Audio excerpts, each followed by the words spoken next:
ప్రకాశం జిల్లా కాపు సంఘం ఎన్డీఏ కూటమికి మద్దతు ప్రకటించిన కాపు సంఘం నాయకులు ఒంగోలు నగరంలోని రామ్నగర్ నందు కాపు సంక్షేమ సంఘం వారి ఆధ్వర్యంలో ఏర్పాటు చేసిన సమావేశంలో పాల్గొన్న టీడీపీ రాష్ట్ర ఉపాధ్యక్షుడు మరియు ఒంగోలు టీడీపీ అభ్యర్థి దమచల జనార్దన్. ఈ సందర్భంగా జనార్దన్ మాట్లాడుతూ, ఒంగోలులోని కాపులకు నేను అండగా ఉంటాను, మీకు ఎటువంటి సమస్య వచ్చినా నా దగ్గరికి రండి, నేను చేసి పెడతాను అని తెలపడం జరిగింది.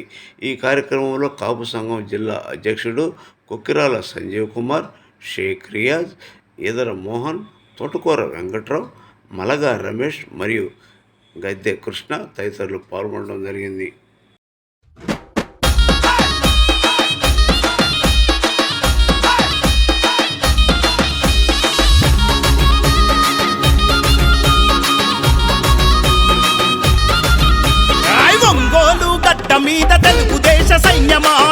ఈ కార్యక్రమానికి ఇచ్చేసిన కాపు బంధువర్గ మిత్రులకి అందరికి కూడా హృదయపూర్వక స్వాగతం.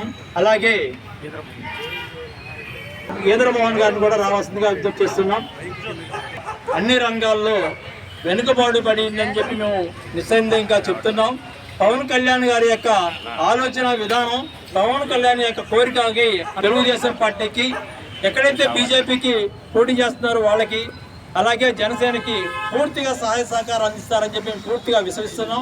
Please welcome to Eedara Mohan గారిని కూడా సభావేదికి మేము సాదరంగా ఆహ్వానం కలుగుతున్నాం. ఒక్కసారి చప్పట్లు కొట్టాల్సిందిగా.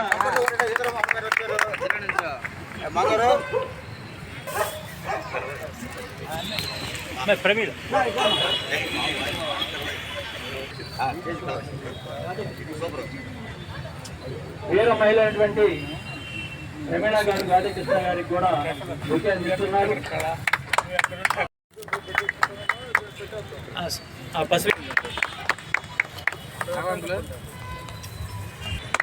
అందిస్తున్నారు. అలాగే కళ్యాణి గారిని కూడా గారికి బుకే అందించాల్సింది.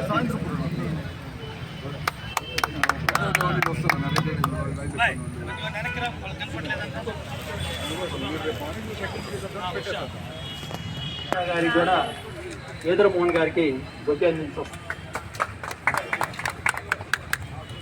ఎందుకంటే మిగిలిపోయినాయి కాబట్టి రాబోయే రోజుల్లో ఈ సమాజ వర్గం కూడా మన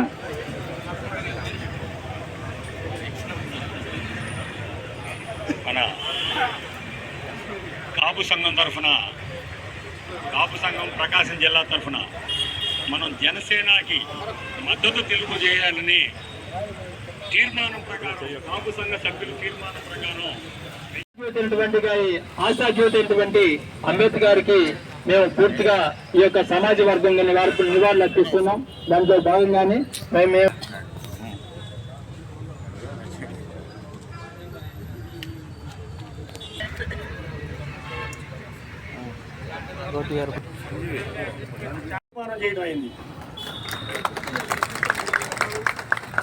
మనం అందరం కలిసి గెలిపించుకోవడానికి మన ప్రయత్నం ఎలాంటి లోపం లేకుండా అందరూ కలిసికట్టుగా మన ఓట్లు వేసే విధంగా ప్రతి ఒక్కరూ ఓట్లు వేసే విధంగా మన ప్రయత్నం మనం చేయాలని దయచేసి కోరుకుంటున్నాం. అదేవిధంగా మనం ఇక్కడ జనార్దన్ గారు కానీ మాగుంట శ్రీనివాసరెడ్డి గారు లేకపోయినా మేము ఒకటే కోరుకుంటున్నాం. మా జాతి కాపు సంఘం తరఫున మేము ఏ రోజు వచ్చినా ఏది అడిగినా, అంటే వేరే కోరికలు కాదు, మాకు అవసరమైన మా అవసరాల కొద్దీ మేము అడిగిన ఏది కాదనకుండా చేయాల్సిందిగా మీరు దయచేసి మమ్మల్ని మీరు ప్రతి ఒక్కరు అర్థం చేసుకోవాలి. మమ్మల్ని వాడుకుంటున్నారు కానీ మాకు పని చేయట్లేదు అనేది మా అందరిలో భావన ఉంది. దయచేసి దీన్ని అర్థం చేసుకొని మేము మీ వెంట నడుస్తున్నాం కాబట్టి, మీకు మేము ఓట్లేస్తున్నాం కాబట్టి, ఈ రోజు నుండి మేము మీకు మా అండ మీకు ఎంత అవసరం, మీ అండ మాకు అంతే అవసరం. మేము స్టేషన్లోకి వెళ్తే స్టేషన్లో నుంచి బయటకు తీసుకురావాలంటే మనిషిని మాకు సరైన నాయకుడు లేడు. మేము చెప్పుకోవటమే కానీ మాకు ఆదరాభిమానాలు అన్నట్లా. దానివల్లనే ఈ రోజున అందరం కలిసికట్టుగా మేము మీకు చెయ్యాలని నిర్ణయించుకున్నాం. దీన్ని మీరు ఏ విధంగా పరిగణలోకి తీసుకుంటారో మాకైతే తెలియదు. మేము కావాల్సింది, మేము సంఘం తరఫున మేము వచ్చి అడిగినప్పుడు మాకు ఎలాంటి అన్యాయం లేకుండా న్యాయం చేయమని కోరుతున్నాం. బేషరతుగా మాకు న్యాయం చేయాలి. ఇది మాత్రం మీరు ఆలోచించుకొని మీరే ఇక్కడే మీరు చెప్పదలుచుకున్నది ఏదో మీరు ఇక్కడే అందరి సభాముఖంగానే చెప్పమని కోరుకుంటున్నాం. అందరికీ ఏం తక్కువకుండా వాళ్ళ నానమ్మ గారు బ్రహ్మాండంగా వడ్డిస్తారని ఒక పెద్ద పేరుంది చుట్టుపక్కల పల్లెల్లో. అట్లానే పెద్ద ఆయన గారు దామచర్ల ఆంజనేయులు గారు గణించి నాకు రాజకీయం ఉంది. ఆయన కూడా ప్రతి వాడు ఎప్పుడు నవ్వుతారు, అందరిని రిసీవ్ చేసుకొని మెత్తగా ఎంత పనులు చేయాలో అంత పనులు చేశాడు. మన విద్యా దీనికి కానీ, పాలిటెక్నికల్ కానీ, ఒక గవర్నమెంట్ ఉమెన్స్ కాలేజీ కానీ తెప్పించాడంటే ఆయన ఆ రోజుల్లో మహానుభావుడు. ఆయన మనవుడుగా దామచర్ల జనార్దన్ గారు అంతకన్నా ఎక్కువ చేయాలని నాకెంతో, ఆయన మంచి పేర్లు, మంచి పొజిషన్లో నేను చూడాలని ఆశిస్తూ నాకు ఈ అవకాశం ఇచ్చిందని సెలవు తీసుకుంటున్నాను. పోటీ చేయబోతున్నటువంటి అభ్యర్థి కాబోయే శాసనసభ్యులు దామచర్ల జనార్దన్ గారు, అదేవిధంగా మిత్రులు జనసేన జిల్లా పార్టీ అధ్యక్షులు రియాజ్ గారు, తోటకూర వెంకటరావు గారు, రమేష్ గారు, మరి మిత్రులు గాది కృష్ణ గారు ఇచ్చేసిన మీ అందరికీ ముందుగా నా హృదయపూర్వక నమస్కారాలు. మంచి పరిణామం. మరి ఈ రోజున కాపు సంఘాల తరఫున ఒక మంచి నిర్ణయం తీసుకున్నందుకు ముందుగా నా అభినందనలు తెలియజేస్తూ, ఇది ఒక మంచి నిర్ణయంగా మరి మీ అందరికీ తెలియజేసుకుంటూ, అదేవిధంగా అందరిలో ఒక గూడు పెట్టుకున్న ఒక ఆవేదన అయితే ఉంది. ఆ ఆవేదన మరి ఏంటి అనేది ఇక్కడున్న మనందరికీ తెలుసు. మరి రాబోయే రోజుల్లో ఇటువంటి ఆవేదనను లేకుండా పరిష్కరించాల్సిన బాధ్యత మరి జనార్దన్ గారి మీద, అదేవిధంగా రేపు కాబోయే పార్లమెంట్ సభ్యుల మీద ఉన్నదని, వారు ఆ బాధ్యతని స్వీకరించాలని మీ అందరి తరఫున కూడా నేను తెలియజేసుకుంటూ, మరి ఈ రోజున ఒకసారి మనం గమనిస్తే మన ఇంట్లో ఫ్యాను ఎంత స్పీడ్తో తిరుగుతుంది, 1, 2, 3, 4. మరి 151తో స్పీడ్తో కనుక ఫ్యాన్ తిరిగినట్లయితే మరి ఇంటి కప్పులు కానీ, ఇంట్లో సర్వం కొట్టుకునే పరిస్థితి. మరి అదేవిధంగా రాష్ట్రం కూడా ఈ రోజున సర్వం కోల్పోతున్నటువంటి పరిస్థితులు. మరి ఈ పరిస్థితుల్లో చంద్రబాబు నాయుడు గారి యుక్తి, పవన్ కళ్యాణ్ గారి శక్తి, మోడీ స్ఫూర్తి, ఈ 3 ఈరోజు ఎంతో అవసరమని మరి తెలియజేసుకుంటూ, మరి ఆ కలయికే ఈనాటి ఐక్య సంఘటనగా మరి తెలియజేసుకుంటూ, మరి ఈ రాబోయే రోజుల్లో అందరూ ఇప్పుడు డబుల్ ఇంజన్ సర్కార్ అంటున్నారు. కేంద్రంలో మోదీ గారి నాయకత్వంలోని ప్రభుత్వం కానీ, ఇక్కడ రాష్ట్ర ప్రభుత్వం కానీ, చంద్రబాబు నాయుడు గారు, పవన్ కళ్యాణ్ గారు ఆధ్వర్యంలో ఏర్పడబోయే, అదేవిధంగా బీజేపీ ప్రభుత్వంలో ఏర్పడబోయే రాష్ట్ర ప్రభుత్వం కానీ డబుల్ ఇంజన్ సర్కార్ అంటారు. కానీ మనం ట్రిపుల్ ఇంజన్ సర్కార్ అనుకున్నాం. స్థానికంగా మరి మనం శాసనసభ్యుడిగా దామచర్ల జనార్దన్ గారిని గెలిపించుకోవటం కానీ, పార్లమెంట్ సభ్యులుగా మాగొండ శ్రీనివాసరెడ్డి గారిని గెలిపించుకోవటం కానీ, తద్వారా మనందరి సమస్యల పరిష్కారం కోసం మరి మనందరం ఆ దిశగా మనం ఒక కృత నిశ్చయంతో ఉండాలని, ఆ గెలుపు దిశగా మనందరం ఒక ప్రయాణం చేద్దామని తెలియజేసుకుంటూ, మరి ఈరోజు ఒంగోలులో ఏం జరుగుతున్నాయా అంటే చాలా ఆవేదన కలిగించేటువంటి పరిస్థితులు. గంజాయి కల్చర్ విపరీతంగా పెరిగిపోతున్నటువంటి సందర్భం ఇది అందరికీ తెలిసినటువంటి వాస్తవం. అదేవిధంగా భూ కబ్జాలు, మరి ఈ సంస్కృతిని ఎంతోమంది ముట్టుపచ్చలారని పిల్లలు కూడా ఈ గంజాయి బారిన పడి ఒక అరాజకంగా తయారైనటువంటి పరిస్థితులు. మరి దీని అంతటికీ కారణమైనటువంటి అధికారం ముసుగులో ఉన్నటువంటి వ్యక్తుల్ని మనం తప్పించాల్సిన అవసరం ఉందని తెలియజేసుకుంటూ, తద్వారా మరి ఒంగోలు సమాజానికి ఈ అశాంతిని తొలగిపోయే విధంగా ఉండాలని మరి నేను కోరుకుంటూ, ముఖ్యంగా మన అభ్యర్థుల్ని గెలిపించుకోవాల్సిన చారిత్రాత్మక అవసరం అయితే ఉన్నదని తెలియజేసుకుంటూ, నాకు అవకాశం ఇచ్చినటువంటి మిత్రులు సంజీవరావు గారికి ధన్యవాదాలు తెలియజేసుకుని సెలవు తీసుకుంటున్నాను. నమస్తే.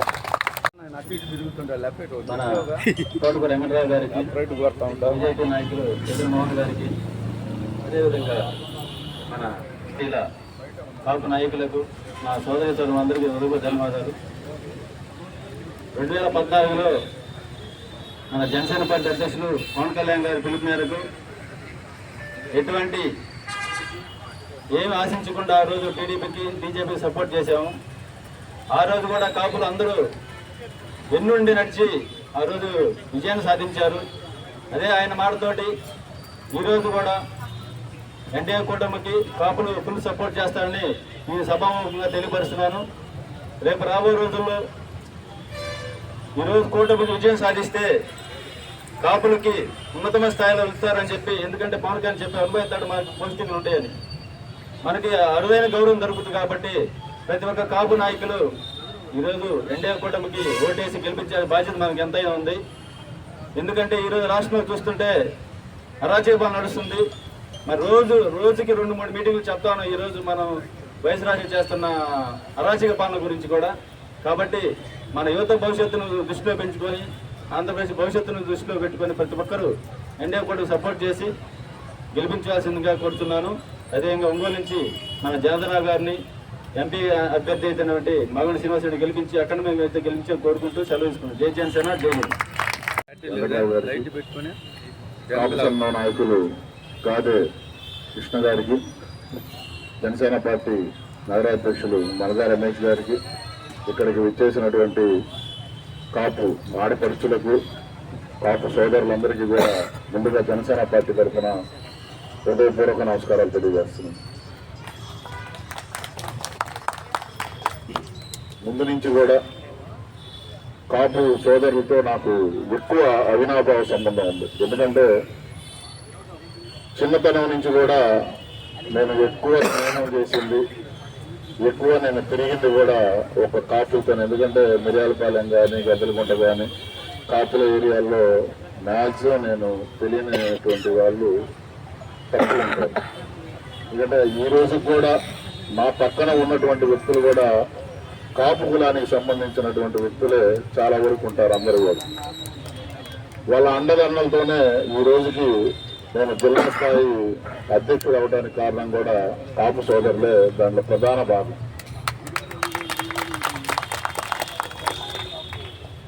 ఏదైతే పవన్ కళ్యాణ్ గారు పార్టీ స్థాపించి 2014లో కేంద్రంలో నరేంద్ర మోడీ గారికి, అలాగే రాష్ట్రంలో నారా చంద్రబాబు నాయుడు గారికి ఆ రోజు రాష్ట్రంలో ఉన్నటువంటి పరిస్థితుల దృష్ట్యా మనం 2014లో మద్దతు ఇస్తే, ఆ రోజు ఉన్నటువంటి కూటమికి మన కాపు సోదరులందరూ కూడా కలిసి పవన్ కళ్యాణ్ గారి నాయకత్వంలో, పవన్ కళ్యాణ్ గారి సారథ్యంలో అక్కడ కేంద్రంలో, ఇక్కడ రాష్ట్రంలో కూడా కూటమి అభ్యర్థుల్ని గెలిపించినటువంటి పరిస్థితులు ఉంది.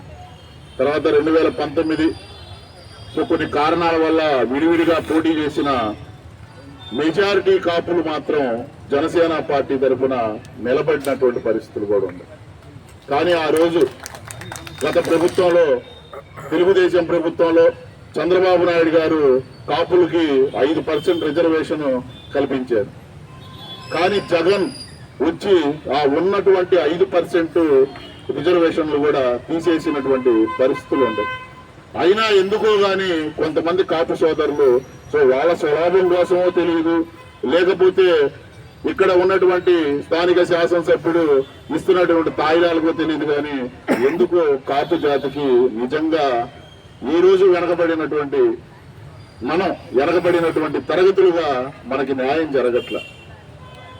దానికే ఈ రోజు మళ్ళీ మనం పొత్తు పెట్టుకొని రేపు రాబోయే రోజుల్లో కూడా 1/3 షేరింగ్ మన అందరికీ కూడా ఉండేటట్టు పవన్ కళ్యాణ్ గారు బహిరంగంగా ప్రకటించడం జరిగింది. దానికి కూడా ఈ రోజు నారా చంద్రబాబు నాయుడు గారు కానివ్వండి, కేంద్రంలో ఉన్నటువంటి మోడీ గారు కూడా ఇరువురు కూడా ఎక్కువ ప్రాధాన్యత ఈ రోజు మన అధ్యక్షుడు పవన్ కళ్యాణ్ గారికి ఇస్తున్నారు. ఈ రోజు మనం తగ్గొచ్చు, 21 సీట్లు తీసుకోవచ్చు, 2 ఎంపీ సీట్లు తీసుకున్నా మనకి దాంట్లో పోయింది ఏమీ లేదు. దయచేసి ఇది ఒక్కటి గుర్తుపెట్టుకోండి. ఎందుకంటే నిన్న మనం 19 ఎన్నికలకి పోతే 1 ఎమ్మెల్యే మనం గెలిపించుకోగలిగాం. ఈ రోజు 21 మంది ఎమ్మెల్యేలు, 2 ఎంపీలు పార్లమెంట్లోనూ అసెంబ్లీలోనూ మన ప్రాతినిధ్యం వహించబోతున్నాం. అందుకే పవన్ కళ్యాణ్ గారు ఒక గొప్ప నిర్ణయం తీసుకున్నారు. ఈ రాష్ట్ర అభివృద్ధి కోసం పార్టీ శ్రేయస్సు దృష్ట్యా ఈ రోజు కూటమితో అక్కడ ఉన్నటువంటి నరేంద్ర మోడీ గారిని, ఇక్కడ ఉన్నటువంటి చంద్రబాబు నాయుడు గారిని కలపడానికి కీలక పాత్ర వహించారు. అంత గొప్ప నిర్ణయం తీసుకున్నటువంటి పవన్ కళ్యాణ్ గారి నాయకత్వాన్ని మనం బలపరచాల్సిన అవసరం ఉంది. ఈ రోజు రాష్ట్రం బాగు కోసమే, ఈ రాష్ట్రంలో ఉన్నటువంటి వెనకబడిన తరగతులు ఎవరైతే ఉన్నారో వాళ్ళందరూ బాగుండాలి, మన రాష్ట్రం బాగుపడాలి, అభివృద్ధి చెందాలి, ఈ రాష్ట్రానికి ఉద్యోగ అవకాశాలు రావాలని చెప్పి పవన్ కళ్యాణ్ గారు ఒక మంచి నిర్ణయం తీసుకున్నారు. దాని అందరినీ కూడా మనందరం కూడా బలపరిచి రేపు రాబోయే ఎన్నికల్లో ఎవరైతే ఇక్కడ అభ్యర్థిగా దామచర్ల జనార్దన్ గారిని కానీ, మా ఎంపీగా మాగుంట శ్రీనివాసరెడ్డి గారిని కానీ గెలిపించేటటువంటి కీలకమైనటువంటి బాధ్యత మన కాపు సోదరులందరూ తీసుకుంటారని చెప్పేసి మనస్ఫూర్తిగా నేను కోరుకుంటున్నాను. ఎందుకంటే విజయంలో మనమే కీలక పాత్ర పోషించాలి. గతంలో కాంగ్రెస్ గెలిచినా సరే ఆ రోజు కూడా కాపులే కీలక పాత్ర పోషించారు. ఈ రోజు మరల జనార్దన్ గారి గెలుపులో 14లో ఏ విధంగా అయితే కాపులు కీలక పాత్ర పోషించారు, మళ్ళీ 24లో కూడా కాపు సోదరులు కీలక పాత్ర పోషించాలని చెప్పి మనస్ఫూర్తిగా కోరుకుంటూ నాకు ఈ యొక్క అవకాశం ఇచ్చినటువంటి మన కాపు సోదరులందరికీ కూడా మరొక్కసారి ధన్యవాదాలు తెలియజేస్తున్నాను. ఈరోజు ఒక మంచి కార్యక్రమం అందరూ కూడా మన వాళ్ళు పెట్టుకోవటం, దానికి కూడా మనల్ని ఆహ్వానించటం చాలా సంతోషం అని చెప్పేసి నేను తెలియజేస్తున్నా. ఎందుకంటే ఇప్పుడు పెద్దలందరూ కూడా చాలా మంది అందరూ కూడా ఉండే పరిస్థితుల్లో కూడా అందరూ కూడా మాట్లాడారు. ఇప్పుడు ఒక పరిస్థితులు ఈ 5 సంవత్సరాలు ఎలా ఉందనేది కూడా మీ అందరికీ కూడా తెలుసు. ఈ 5 సంవత్సరాలు ఒక రాక్షసుడి పాలనలో ఉంది. అన్ని దౌర్జన్యాలు, దోచుకోవటం, ఎక్కడ ఏముందో స్థలాలకు కానీ మన ఇళ్ళకు కూడా గ్యారంటీ లేని పరిస్థితులు ఈరోజు ఈ రాష్ట్రంలో ఉన్నాయి. అందరూ కూడా భయభ్రాంతులతో బతుకుతా ఉన్నారు. బయటకు వస్తే ఏ కేసు పెడతారో, ఎవరు పెడతారో, ఏం జరుగుద్ది అనే ఈ రాష్ట్రంలోనే కాదు మన ఒంగోలులో కూడా భయభ్రాంతులతో మనం ఉన్నాం అనేది కూడా మీకు గుర్తు చేస్తా ఉన్నాం. కాబట్టి ఇలాంటి వ్యవస్థ పోవాలని చెప్పి దానికోసం అని చెప్పి ఆ రోజు పవన్ కళ్యాణ్ గారు జైల్లోకి వెళ్ళిన తర్వాత మన చంద్రబాబు నాయుడు గారిని ఆ రోజు అక్రమ అరెస్ట్ చేస్తే జైల్లోకి వెళ్ళి వాళ్ళంతా మాట్లాడిన తర్వాత బయటకు వచ్చి ఫస్ట్ టైం ఆయనే మనం అందరం కూడా కలిసి తెలుగుదేశం, జనసేన కలిసి మనం పోటీ చేస్తున్నాం, ఖచ్చితంగా ఈ సైకో ప్రభుత్వాన్ని ఇంటికి పంపిస్తామని పిలుపునిచ్చింది మన పవన్ కళ్యాణ్ గారు అని చెప్పి నేను తెలియజేస్తా ఉన్నా. ఆ తర్వాత మళ్ళా మోడీ గారు వీళ్ళందరూ కూడా కలవటం, అందరం కూడా కలిసి ఈ రాక్షస పాలన పోవాలి.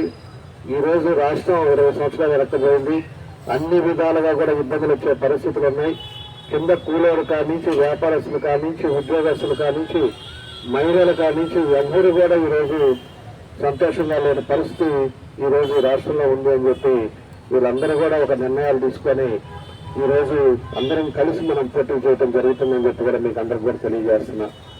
కాబట్టి తప్పకుండా కూడా అందరం కూడా మనం జనసేన వాళ్ళు కానీ, బీజేపీ కానీ అందరం కూడా మనం కలిసి రేపు ఈ యుద్ధంలో మనం చేయాల్సిన అవసరాలు ఉన్నాయి. ఏడు కూడా పరిస్థితులు కూడా మీ అందరికి కూడా తెలుసు. ఎందుకంటే ఇండియా హెడ్ క్వార్టర్లో మీరు అందరూ ఉండేవాళ్ళు. ఏ విధంగా స్థలాలు దోపిళ్ళు అయినాయో, ఏ విధంగా దౌర్జన్యాలు అయినాయో, ఏదో 20 సంవత్సరాలు కట్టిన బిల్డింగులకు కూడా ఆ రోజు టౌన్ ప్లానింగ్ వాళ్ళని పంపించి దాన్ని పడేస్తామని చెప్పి డబ్బులు వసూలు చేశారో, అదేవిధంగా అపార్ట్మెంట్లు కట్టుకునే వాళ్ళ దగ్గర ఎవరు పోయి లంచాలు తీసుకుంటున్నారో, గ్రానైట్ల దగ్గర లంచాలు తీసుకోవటం ఒకటి కాదు, అవినీతి డబ్బు అనేది ఇసుక అన్నీ కూడా చేసి ఈరోజు అవినీతి డబ్బుతోటే ఈరోజు రాష్ట్రంలో కానీ మన దగ్గర కూడా ఈ పరిస్థితులు జరుగుతున్నాయని చెప్పి కూడా మీ అందరికి కూడా మేము తెలియజేస్తా ఉన్నాం. కాబట్టి ఈ వ్యవస్థ పోవాలి. మనం ప్రశాంతంగా ఉండే పరిస్థితి రావాలంటే మళ్ళా మన అభివృద్ధి కార్యక్రమాల్లో ఒక సమర్థవంతమైన నాయకుడి పరిపాలనలో మన రాష్ట్రం వస్తేనే మళ్ళా కూడా మనకు తీసుకుని వచ్చే అవకాశాలు ఉంటాయని చెప్పి కూడా మేము తెలియజేస్తా ఉన్నా. ఆ రోజు 2014-19 కూడా ఆ రోజు అందరం కూడా కలిసి జనసేన, తెలుగుదేశం కూడా కలిసి, బీజేపీ కలిసి ఆ రోజు కూడా నేనే నిలబడ్డాం. ఆ రోజు కూడా మీ అందరి ఆశీస్సులతోటి 14లో నేను ఎమ్మెల్యేగా ఆ రోజు గెలిచాం. గెలిచిన తర్వాత ఒంగోలు అనేది ఏ విధంగా మార్పులు తీసుకొచ్చామో మీ అందరూ కూడా తెలుసు. ఆ రోజు పెద్ద పల్లెటూరు మాదిరి ఉండేది ఒంగోలు. ఎక్కడ పడితే అక్కడ చెత్త, ఎక్కడ పడితే అక్కడ పందులు తిరుగుతున్నాయి. ఏ విధంగా మంచినీళ్ళు లేక 2 రోజులకు వచ్చిందో 5 రోజులకు వచ్చిందో మంచినీళ్ళు లేని పరిస్థితి. అదేవిధంగా కరెంటు దీపాలు లేని పరిస్థితి, అప్ అండ్ డౌన్స్ కరెంట్ ఉండే పరిస్థితి, చిన్న వర్షం పడితే ఒంగోలంతా మునిగిపోయి ఇళ్లలోకి నీళ్ళు వచ్చే ప్రాంతాలు మన ఒంగోలులో ఉన్నాయి. అదేవిధంగా ఎంతోమంది పేదవాళ్ళు ఇల్లు లేకుండా ఇబ్బందులు పడే పరిస్థితులు కూడా అవన్నీ కూడా ఆ రోజుల్లో పరిస్థితులు ఉండేవాళ్ళు. దాన్ని మనం వచ్చిన తర్వాత ఎంతో స్ట్రీమ్ లైన్ చేశాం. నాకు వచ్చిన 5 సంవత్సరాలని మేమంతా కూడా ఎంత కష్టపడ్డాను అనేది కూడా మీ అందరూ కూడా మీరు అందరూ కూడా గుర్తుపెట్టుకోవాలని చెప్పి నేను తెలియజేస్తా ఉన్నా. మార్పు అనేది ఒంగోలు అనేది మార్పులు తీసుకొచ్చి దానికి అన్ని విధాలుగా హంగులు తీసుకొచ్చాం. కాబట్టి మనం క్లీన్ సిటీ కింద ఆ రోజు ఇండియాలో స్వచ్ఛ భారత్లో కూడా మనం అవార్డు కూడా తీసుకున్నాం మనం టైంలో. ఎందుకంటే ప్రజలు పొద్దున వచ్చే లోపల రోడ్లన్నీ కూడా క్లీన్గా ఉండాలి. అదేవిధంగా ఎక్కడా కూడా ఇబ్బంది రాకూడదు. వాళ్ళకి కావాల్సిన సంక్షేమ పథకాలు కూడా, పెన్షన్లు కూడా మనకి ఇంకా 3,000 మంది ఎక్స్ట్రా ఉంటే సపరేట్గా తీసుకొచ్చి ఆ రోజు బాబు గారిని అడిగి పెన్షన్లు కూడా ప్రతి ఇంటికి కూడా ఆ రోజు పెన్షన్లు ఇచ్చాం, రేషన్ కార్డులు ఇచ్చాం. ఏదైతే మన వాళ్ళు ఉన్నారో అందరికి కూడా చేయాల్సిన కార్యక్రమాలన్నీ కూడా మనం ఉండి చిత్తశుద్ధితోటి ఈ రోజు అన్ని కార్యక్రమాలు మనం చేశాం. దగ్గర 2,600 కోట్ల రూపాయలతోటి మన ఒంగోలు అనేది అభివృద్ధి కార్యక్రమాలు చేశాం. మంచినీళ్ళది కూడా ప్రతిరోజు ఇవ్వాలని చెప్పి దాని ఒక పద్ధతి ప్రకారంగా 165 కోట్లతోటి అమృత్ స్కీమ్ నుంచి సెంట్రల్లో మనం అప్రూవ్ చేశాం. దాని 1 కిలోమీటర్ ఆగితే ఇంతవరకు దానికి మంచినీళ్ళు ఇచ్చే పరిస్థితిలో 5 సంవత్సరాలు 2 సంవత్సరాలు మంచి చేసిన వ్యక్తి 1 రూపాయి కూడా దానికి ఫండ్స్ తీసుకురాకుండా అది ఆగిపోవటాలు అట్లే చూస్తూ ఉన్నాం. పోతురాజు కాలం కూడా నేను 25 కోట్లకి ఆ రోజు 10 సార్లు తిరిగి దాన్ని శాంక్షన్ చేపిస్తే ఎలక్షన్ కోడ్ వస్తే నెక్స్ట్ రాగానే ఫౌండేషన్స్తో వేసుకున్న ఇక్కడ ఉండే పెద్ద మనిషి కనీసం దాన్ని పట్టించుకోకపోవటం వల్ల 3 కాంట్రాక్టర్లు మారారు. ఒక్కో కాంట్రాక్టర్ డబ్బులు తీసుకుంటుంటే 3 కాంట్రాక్టర్లు మారి ఎవరు చేయలేక వాళ్ళు వదిలేస్తే ఈరోజు పోతురాజు కాలం వర్క్ కూడా అది క్యాన్సిల్ అయిపోయింది. మళ్ళా దాన్ని మళ్ళీ పెట్టుకొని మళ్ళీ ఎస్టిమేషన్ వేసి మళ్ళా మనం అప్రూవ్ తీసుకొచ్చే పరిస్థితి ఈరోజు దాన్ని తీసుకొచ్చారు. ఇలాగా పేదవాళ్ళ కోసం 6,000 ఇళ్ళు ఆ రోజు 16,000 ఇళ్ళు శాంక్షన్ చేయించాం. 6,000 ఇళ్ళు దగ్గర 80% కంప్లీట్ చేశాం. దానికి ఒక 50 కోట్లు 100 కోట్లు పెట్టుంటే ఈరోజు 6,000 మంది మన వాళ్ళంతా కూడా ఎవరైతే పేదవాళ్ళు ఉన్నారో సొంత ఇంట్లో వాళ్ళంతా ఉండే పరిస్థితులు వచ్చారు. దాన్ని అది అట్లానే 80% తోటి పూర్తయినా అట్లానే అది కూడా ఆగిపోయింది. ఇలాంటి ఎన్నో కార్యక్రమాలు, బ్రిడ్జీలన్నీ కూడా మనమే చేశాం. ఒక బ్రిడ్జి ఈతముక్కల బ్రిడ్జి, బచ్చనకరాల బ్రిడ్జి ఒకటి ఆగింది. ఇవన్నీ కూడా ఒక చిత్తశుద్ధితోటి మనం కూడా అనేక కార్యక్రమాలు ఒంగోలులో ఒక మార్పులు తీసుకొచ్చి నా వంతు నేను కృషి చేశాం. తెలుగుదేశం టైంలో కూడా అప్పుడుండే పరిస్థితుల్లో చంద్రబాబు నాయుడు గారు కూడా కాపులకి మనం ఏదో విధంగా చేయాలని చెప్పి ఆ రోజు 5% రిజర్వేషన్ కూడా బిల్ పాస్ చేసింది కూడా తెలుగుదేశం పార్టీ అనేది కూడా మీకు అందరూ కూడా గుర్తు చేస్తా ఉన్నా. ఆ తర్వాత దగ్గర 3,100 కోట్లతోటి మనకు కాపులు కూడా రిజర్వేషన్ పెట్టి రిజర్వేషన్ ద్వారా కాపు రిజర్వేషన్లో ఎంతో మందికి సహాయం చేసింది తెలుగుదేశం పార్టీ. ఎందుకంటే ఆ రోజు అందరూ కూడా కలిసే ఉన్నారు. వీళ్ళంతా కూడా కలిసినప్పుడు ఒక్కొక్క దానికి కూడా ఆ రోజు చేయాల్సిన కార్యక్రమాలు చేశారు. ఆ రోజు ఉండే పరిస్థితుల్లో కాపు కార్పొరేషన్ కింద 6,000 కోట్లు ఖర్చు పెట్టారు. ఎవరైతే చదువుకునే వాళ్ళంటే వాళ్ళ విద్యకి లోన్లు ఇచ్చారు. అదేవిధంగా ఎవరైతే పేదవాళ్ళు ఉన్నారో వాళ్ళందరికీ కూడా ఏదో విధంగా వాళ్ళ వృత్తిలో ముందుకెళ్ళటానికి దానికి కూడా వాళ్ళకి సహాయం చేసి కార్పొరేషన్ నుంచి వాళ్ళకి నిధులు ఇవ్వటం కూడా జరిగిందని చెప్పి కూడా మేము గుర్తు చేస్తా ఉన్నాం. ఇలాంటి కార్యక్రమాలు ఆ రోజు తర్వాత ప్రతి జిల్లాలో కూడా ఎక్కడైతే హెడ్ క్వార్టర్ ఉందో ఆ రోజు కాపు భవన్ ఉండాలని చెప్పేసి మన దగ్గర కూడా మేము శాంక్షన్ చేశాం. ఆ రోజు చేసిన 3 కోట్ల రూపాయలు ఆ రోజు శాంక్షన్ చేసి మన ఫౌండేషన్ కూడా వేసుకున్నాం. ఆ రోజు మన పెద్దలంతా కూడా వచ్చారు. ఆ రోజు వెంకట్రావు గారు అంతా విదేశీ విద్య కానీ లేకపోతే కాపు భవన్ కూడా ఆ రోజు ఫౌండేషన్ వేసాం, లోన్స్ ఇచ్చాం. ఎన్నో కార్యక్రమాలు కూడా తెలుగుదేశం టైంలో మనందరికి కూడా మనం సహాయం చేశామని చెప్పి నేను గుర్తు చేస్తా ఉన్నా. ఈ 5 సంవత్సరాల్లో ఎక్కడన్నా ఎవరికన్నా జరిగిందా అని అడుగుతున్నా నేను. ఈ 5 సంవత్సరాల్లో ఎవరన్నా మిమ్మల్ని పట్టించుకున్నారని అడుగుతున్నా. ఒక కార్పొరేషన్ అయితే పేరుకు మాత్రం కార్పొరేషన్ అన్ని అనౌన్స్ చేశారు, ఒకేసారి అనౌన్స్ చేశారు. చైర్మన్ని, డైరెక్టర్ని అందరినీ అనౌన్స్ చేసి కార్పొరేషన్లో 1 రూపాయి లేకుండా వాళ్ళకి జీతాలు వేయటం. కార్పొరేషన్ చైర్మన్కి మాత్రం ఒక కారు, పెద్ద బోర్డు. ఏదంటే కాపు కార్పొరేషన్ చైర్మన్ బోర్డు పెట్టుకోవడానికి ప్రోటోకాల్ 60 లక్షల రూపాయలు జీతాలు వేశాడు. తప్పితే సామాన్య ప్రజలకి కార్పొరేషన్లో కొంత నిధులు పెట్టి వాళ్ళకి ఎక్కడా కూడా ఒక్కరికి కూడా సహాయం చేయలేదని చెప్పి ఈరోజు నేను అడుగుతా ఉన్నా. ఈరోజు ఎంతో మంది నిరుద్యోగులు చదువుకొని ఈరోజు ఇబ్బందులు పడతా ఉద్యోగాలు లేక ఏం చేయాలో అర్థం కాని పరిస్థితులు ఈరోజు మనం ఎంతో మంది ఉన్నారు. కానీ ఒక్కరికి కూడా ఉద్యోగాలు లేవు. పిల్లలైతే చదువు అయిపోయి తల్లిదండ్రుల ముందే ఖాళీగా తిరుగుతుంటే ఇంటికి వస్తే తల్లిదండ్రులు బాధపడే పరిస్థితులు ఉన్నాయి. వాళ్ళు మళ్ళీ ఫ్రెండ్స్ అలవాట్లు, గంజాయి, అదేవిధంగా మందు, ఇవన్నీ కూడా మన ఒంగోలు కాకుండా మన రాష్ట్రం అంతా కూడా గంజాయి వ్యాపారం అయిపోయింది.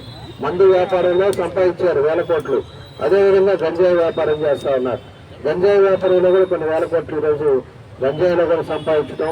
చిన్న 20 సంవత్సరాలు 21 సంవత్సరాల పిల్లలు కూడా గంజాయిలు తాగి చనిపోయే పరిస్థితి మన ఊళ్ళో కూడా మనం చూస్తున్నామని చెప్పి కూడా మీకు తెలియజేస్తా ఉన్నా. కాబట్టి ఇలాంటి వ్యవస్థ మనం మార్పు తీసుకురావాలి, ఇలాంటి వ్యవస్థ పోవాలి, మళ్ళా పీస్ఫుల్ అయినా రావాలి. ఎక్కడైనా కూడా దొంగ స్టాంపులు అనేది రాష్ట్రంలో ఎక్కడైనా జరిగిందా అని నేను అడుగుతా ఉన్నా. మన ఒంగోలులో తప్పితే దొంగ స్టాంపులు వీళ్ళే తయారు చేసి ఎక్కడో అమెరికా ఉండేవాళ్ళు లేకపోతే చెన్నైలో ఉద్యోగం చేస్తూ ఉంటే ఆ సైట్ గమనించుకొని ఆ సైట్ని వేరే రిజిస్టర్ ఆఫీస్తో మాట్లాడి ఆ రిజిస్ట్రేషన్ చేసుకొని తక్కువ రేటుకి మళ్ళీ వేరే వాళ్ళకి అమ్మి ఆ ఓనరు తెలిసే లోపల 5 చేతులు మారి పరిస్థితి మన ఒంగోలులో ఎన్ని సైట్లు కబ్జాలు జరిగినాయి అనేది కూడా మనం గుర్తుపెట్టుకోవాలి. ఈరోజు రిజిస్ట్రేషన్స్ అయినాయి. ఇవన్నీ కూడా ఎన్ని ఇబ్బందులు పడ్డారో పేదవాళ్ళు కష్టపడి వాళ్ళ పిల్లలకు వాళ్ళకి నెయ్యడానికి సంపాదించి ఒక పొలం సైట్ కొనుక్కుంటే అది కూడా కబ్జా అయితే ఎన్ని పెళ్లిళ్ళు ఆగిపోయినాయి అనేది కూడా మనం గుర్తుంచుకోవాలి. అవన్నీ కూడా కొంతమందికి స్థలం ఇస్తే స్థలం ఇది దొంగ ఆల్రెడీ రిజిస్ట్రేషన్ అయిపోయినాయి అని చెప్తే ఆ పెళ్ళైన వాళ్ళు కూడా ఇంటికి పంపించిన వాళ్ళు కూడా ఎంతమంది ఉన్నారో అవన్నీ కూడా మా నోటీసులో ఉన్నాయి. అలాంటి కుటుంబాలను ఎన్నో కుటుంబాలను సర్వనాశనం చేశారు ఇక్కడ ఉండే వ్యక్తి అని చెప్పి కూడా మీకు గుర్తు చేస్తా ఉన్నా. వాళ్ళకి డబ్బు ఒకటి ప్రధానం, డబ్బుతోటే సంపాదించాలనే ఉద్దేశంతో ఈరోజు ప్రజల జీవితాలతో ఆడుకున్నారు. ఎవరో బంకులు పెట్టుకొని రోజుకు 500 రూపాయలు సంపాదించే బంకులను కూడా ముందు నోటీస్ ఇచ్చి చూపిస్తే వాళ్ళు తీసుకొని పక్కకి వెళ్ళిపోతారు. అలాంటివి 20 సంవత్సరాల నుంచి బంకులో టీలు పెట్టుకొని టీ అమ్ముకునే వాళ్ళని కూడా వాళ్ళ కార్పొరేషన్ వాళ్ళని పంపించి బద్దలు కొట్టించారు. బంకుని ఒక 50,000 60,000 అయితే కానీ బంకు మళ్ళా రాదు. అలాంటివి కూడా కుట్రలు చేసి ఈరోజు దాని విధంగా ఈరోజు ఒంగోలులో ఎన్నో చేయటం జరిగిందని చెప్పి మీ అందరికీ కూడా తెలుసు. ఎందుకంటే ఇక్కడ ఉండే పెద్దవాళ్ళు చాలా మంది ఉన్నారు. మీ అందరికీ కూడా వాస్తవంగా జరుగుతున్న విషయాలు తెలుసు. ఈరోజు ఎవరైనా మాట్లాడాలంటే భయపడే పరిస్థితి వచ్చిందంటే మనం ఎక్కడున్నామనేది కూడా మనం ఆలోచించుకోవాలి. ఎవరన్నా పెళ్లిలో కనబడితే పెళ్లిలో మాట్లాడితే అతను చూసారంటే నా వ్యాపారాల మీద పడతారేమో, నా వ్యాపారాలు ఆపేస్తారేమో, లేకపోతే ఎవరైనా ఏసీబీ ఎంక్వైరీలో ఎవరైనా వేస్తారేమో, ఎందుకు వచ్చిన గోల్ అని చెప్పేసి ఈరోజు దాన్ని కూడా భయపడకుండా పక్కదారిని పోయాలని కూడా ఈ 5 ఏళ్ళలో నేను చూశాను. నా కళతో నేను చూశాను. దాని వల్ల కూడా ఎంత ఇబ్బందులు పడ్డారో అవన్నీ కూడా మేము చూసాం. కాకపోతే ఆ విధమైన పరిస్థితులు మన ఒంగోలులో తీసుకొచ్చి ఈరోజు అవినీతి డబ్బులతోటి రాజకీయాలు చేస్తా ఒక్కొక్కరికి ₹1,00,000 ఇస్తాం, కండగలు వేయటం, ఇవన్నీ కూడా కార్యక్రమాలు జరుగుతూ ఉన్నాయి. ఇవన్నీ అర్థం చేసుకోండి. మీకు వస్తారా మీకు 50,000 ఇస్తాం, లేకపోతే మీరు వస్తారా 1,00,000 ఇస్తాం. ఏంటి బేరాలు ఏంటో. నువ్వు 5 సంవత్సరాలు ఉన్నావు, అంతకు ముందు 3-4 సంవత్సరాలు 3 టర్ములు నిన్ను ఎమ్మెల్యేగా నమ్మి ఇక్కడ ఒంగోలులో గెలిపిస్తే నువ్వు కనీసం నేను ఇదిగో ఈ పని చేశానయా, మీ ఇంటికి పని చేశాను, ఏదో విధంగా నాకు సహాయం చేయని చెప్పి ఎవరైనా అడుగుతారు. లేకపోతే ఒంగోలుకి నేను తీసుకొచ్చానని చెప్తే ఎవరినైనా ఓటు అడిగేదానికి అవకాశాలు ఉంటాయి. అంతేగాని అప్పుడు అంతా అడగకుండా పోలీసుల చేత బెదిరియటం, తిరగకపోతే లేకపోతే అతను ఎవరన్నా కూడా వచ్చి మన దగ్గర పార్టీలో చేస్తే వాళ్ళు అతని మీద ఏమి లేకపోతే వాళ్ళ తమ్ముడి మీద కేసులు ఉన్నాయేమో చూస్తున్నారు, లేకపోతే వాళ్ళ ఇంట్లో కేసులు ఉన్నాయేమో చూస్తున్నారు. చూసి ఆ విధంగా బెదిరించి వాళ్ళు మళ్ళీ ఈల్డ్ చేసుకునే పరిస్థితి తీసుకొస్తున్నారు. అంటే ఆ విధంగా జరుగుతూ ఉంది. రేపు ఓటు బ్యాంకులో ఓట్లు వేసేటప్పుడు తెలుస్తుంది వీళ్ళకి 1,50,000 లేకపోతే బెదిరింపులు పోలీసు వాళ్ళు మీరు బెదిరిస్తే ఈరోజు పోయి వచ్చి కండ వేయించుకుంటారేమో. కానీ మనసుల్లో ఉండేది చేసిన పనులు కానీ మనకి ఉండే వ్యవస్థ కానీ అవన్నీ కూడా ప్రజలకు ఈరోజు పూర్తిగా తెలుసు. రేపు జరిగేటప్పుడు ఓటు వేసేటప్పుడు ఖచ్చితంగా కసి అనేది తెచ్చుకుంటారు. నువ్వు బాధలు పెట్టి ఇబ్బందులు పెట్టి ఈరోజు నువ్వు డబ్బుతోటి కొనాలనుకుంటే డబ్బు ఒకటే ప్రధానం కాదు. వాళ్ళు ఇచ్చే 50,000 ఒక వారం వస్తుంది. ఆ తర్వాత 5 సంవత్సరాలు మన జీవితం ఏంది, మన పరిస్థితి ఏంది, మన కుటుంబం ఏంది, మనం ఏం చేయాలి ఇవ్వాలని చెప్పి మనం ఆలోచించుకోవాల్సిన పరిస్థితులు ఉన్నాయని చెప్పి ఈ సందర్భంగా మీ అందరూ కూడా నేను తెలియజేస్తున్నా. ఇందాక సంజయ్ గారు అడిగారు, మీరు రేపు ప్రభుత్వం వస్తే మా వాళ్ళకి ఏదైనా ఇబ్బందులు జరిగితే ఏ విధంగా మీరు చేయాలి, ఎవరు కూడా అందరూ కూడా ఉపయోగించుకుంటున్నారు, తర్వాత మా సమస్యలను పట్టించుకోవట్లేదు అని చెప్పేసి మన సంజయ్ గారు అన్నారు. నేను ఒకటే మీకు తెలియజేస్తున్నా, మేము ఉండే 5 సంవత్సరాల్లో మా పద్ధతులు మేము ఏ విధంగా మేము చేసామో అవన్నీ కూడా గుర్తుపెట్టుకోండి. వీళ్ళలాగా లాస్ట్లో నెల ముందు వచ్చి పట్టాలు ఇస్తాం, నెల ముందు వచ్చేసి చీరలు ఇస్తాం, ఇలాంటి పిచ్చి పనులు, ఇలాంటి పిచ్చి వాతావరణాలు మేము చేసేది కాదు. ఏదైనా చెప్పింది తప్పకుండా చేస్తాం, చెప్పేదే చేస్తామని చెప్పి కూడా మీ అందరూ కూడా తెలియజేస్తా ఉన్నాం. కాబట్టి మీకు ఏ సమస్య వచ్చినా కూడా, ఎప్పుడు వచ్చినా ఏదొచ్చినా, ఇక్కడ నియోజకవర్గం ఉన్నాడు, అదేవిధంగా మన మోహన్ ఉన్నాడు, అందరూ ఉన్నారు, ఇక్కడ పెద్దవాళ్ళంతా ఉన్నారు. మేము రేపు ఏది సమస్య వచ్చినా కూడా మీరు రండి, తప్పకుండా మన కాపు సోదరులు ఇదివరకు మేము ఏ విధంగా అండగా ఉన్నామో, ఎక్కడన్నా కూడా 5 సంవత్సరాలు ఒకరి మీదన్నా కేసు పెట్టారా, ఒక్కరినన్నా ఎక్కడైనా ఇబ్బందులు పెట్టారా, ఎక్కడైనా ఎంతో మంది వ్యాపారాలు చేసే అపార్ట్మెంట్లు పెట్టే వాళ్ళు ఎవరు పెడుతున్నారో కూడా మాకు తెలియదు. ఎక్కడ ఏదైనా కూడా గ్రానైట్ చేసుకునే వాళ్ళు ఓనర్లు ఎవరో కూడా తెలియదు. ఇక్కడ మన కొత్తపట్నంలో హ్యాచరీలు ఎన్ని ఉన్నాయి, చెరువులు ఎన్ని ఉన్నాయి, ఇక్కడ అదేవిధంగా బాపూజీ కాంప్లెక్స్ లో ఎంతమంది పనిచేస్తున్నారు, ఇవన్నీ ఎవరికన్నా తెలుసా? మాకు తెలిసింది ఒకటే, వాళ్ళు ప్రజలు వచ్చి అడగకముందే ఆ ప్రాంతంలో ఏం చేయాలి, ఏం చేస్తే వాళ్ళకి ఇబ్బంది లేకుండా ఉంటుందో ఆ పద్ధతిలో మేము పనిచేసాం తప్పితే ఏదో విధంగా వచ్చాము మనం ఏదో ఏం సంపాదిద్దామనే ఆశతోటి ఆలోచన విధానంతో మేము రాజకీయాల్లోకి రాలేదని చెప్పి కూడా మీకు ఈ సందర్భంగా నేను తెలియజేస్తా ఉన్నాను. కాబట్టి ఇవన్నీ కూడా మనం ఆలోచించుకొని దాని పద్ధతి ప్రకారంగా మేము పనిచేస్తాం. ఇంకా ఏదైతే ఈ 5 సంవత్సరాలు కానీ మళ్ళా కూడా ప్రభుత్వంగా వచ్చుంటే మన ఒంగోలుకి అడిగేదానికి ఉండేది కాదు. అన్ని పనులు కంప్లీట్ చేసేవాళ్ళం. ఖచ్చితంగా ప్రతిరోజు మంచినీళ్ళు వచ్చాయి, మనకి స్టేడియం లేదు, స్టేడియం అయిపోయేది. ఎవరైతే బాడిగిళ్ళలో ఉన్నారో వాళ్ళందరూ కూడా సొంత ఇంట్లో ఉండేవాళ్ళు. ఇలాంటి కార్యక్రమాలన్నీ ప్రజలకు ఇబ్బంది లేకుండా అన్నీ కూడా పూర్తయ్యాయి. కానీ ప్రజలేమో మాయ మాటలే నమ్ముతారు, దొంగ మాటలే నమ్ముతారు. అది వచ్చిన ఇబ్బందులు. వాళ్ళు చెప్పే తియ్యటి మాటలు ఏది జగన్ చెప్తుంటాడు కదా, మా అక్క, మా చెల్లి, మా నాన్న, మా అమ్మమ్మ 100 చెప్తుంటాడు అతను. ఆ మాటలే నమ్ముతారు. ఆయన చేపించుకున్నాడు, ముద్దులు పెట్టాడు, తవిడాడు, అన్నీ చేశాడు. ఎక్కిన మరుక్షణం పగలగొట్టం నుంచి మొదలు పెట్టాడు. ఆయన చేసిన పద్ధతులు మీ అందరూ కూడా గమనించుకోవాలి. కాబట్టి అలాంటివి ఎవరిని నమ్మాలా, ఎవరిని చేయాలా, మనం ఎట్లా చేస్తే బాగుంటుంది అనేది కూడా మీ అందరూ కూడా ఆలోచించుకోండి. నేను సంజయ్ గారికి అందరూ కూడా ఇక్కడ వచ్చిన వాళ్ళకి కూడా నేను ప్రామిస్ చేస్తున్నాం, తప్పకుండా తెలుగుదేశం పార్టీ రేపు అధికారంలోకి వస్తుంది. అదేవిధంగా ఏ ఉన్నా కూడా పవన్ కళ్యాణ్ కానీ అటు బీజేపీ కానీ అందరూ కూర్చొని నిర్ణయాలు తీసుకుంటారు అభివృద్ధి కార్యక్రమాల్లో. నేను ఒంగోలులో ఎక్కడా కూడా మీకు ఇబ్బంది లేకుండా చూసే బాధ్యత నాది. మీ ఆస్తులకు కూడా గ్యారెంటీ ఉండేది మేముంటాం. మీ ఆస్తులు ఇబ్బంది లేకుండా చూస్తాం. పీస్ఫుల్ గా మీరు ఇంటికి పోయే పరిస్థితులు తీసుకొస్తాం. ఇప్పుడు దగ్గర 150 మందికి గంజాయి ఇచ్చి కొంతమందిని జీతాలు ఇచ్చి పోషిస్తున్నారు. వాళ్ళకి రెండో పని లేదు. ఎవరిని కొట్టమంటే వాళ్ళని తీసుకెళ్ళిపోయి కొట్టాం. మన హాస్పిటల్లో కూడా మీ అందరూ కూడా చూశారు ఏ విధంగా జరిగిందో కూడా. దాంట్లో ఒక పిల్లోడి అద్దాన్ని పగలగొడితే చెయ్యి కోసం పోయి బ్లడ్ వస్తుంది కూడా అతను తెలియలా, అతను కొట్టుకుంటానే పోతున్నాడు. అంటే ఆ గంజాయి దాగి అంత మత్తులో ఉన్నాడు. ఆ రకంగా చేసి ఈరోజు అక్కడక్కడ పెట్టి ఏదో గొడవలు సృష్టించాలి, ఏదో చేయాలనే ఉద్దేశంతో ఈరోజు పరిస్థితులు ఉన్నాయి. మీరంతా కూడా ధైర్యంగా ఉండండి. ఏదన్నా ఎదుర్కోవడానికి మేము ఉన్నాం. మాకు ఎట్లా చేయాలా, ఏ విధంగా రాజకీయం చేయాలా ఇవి కూడా మేము కూడా చూస్తాం.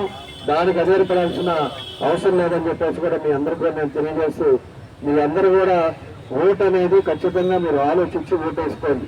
అటు మామూలు శ్రీనివాసరెడ్డి గారికి ఎంపీకి, ఇటు అసెంబ్లీకి మనకి మీరు ఆలోచించి భవిష్యత్తుని గుర్తుపెట్టుకొని మీరందరూ కూడా సహకరించండి. రేపు ప్రభుత్వం వచ్చిన తర్వాత మేము మీకు సహకరిస్తాం. తప్పకుండా మీకు అన్ని విధాలుగా కూడా అండగా ఉంటామని చెప్పి మరోసారి మీ అందరూ కూడా తెలియజేస్తూ, అదేవిధంగా మొన్న గద్దరగుంట్లో కూడా మనవాళ్ళు చేరుతుంటే చెప్పాం. ఖచ్చితంగా మెయిన్ సెంటర్లో రేపు ప్రభుత్వం వచ్చిన తర్వాత రంగా గారి విగ్రహం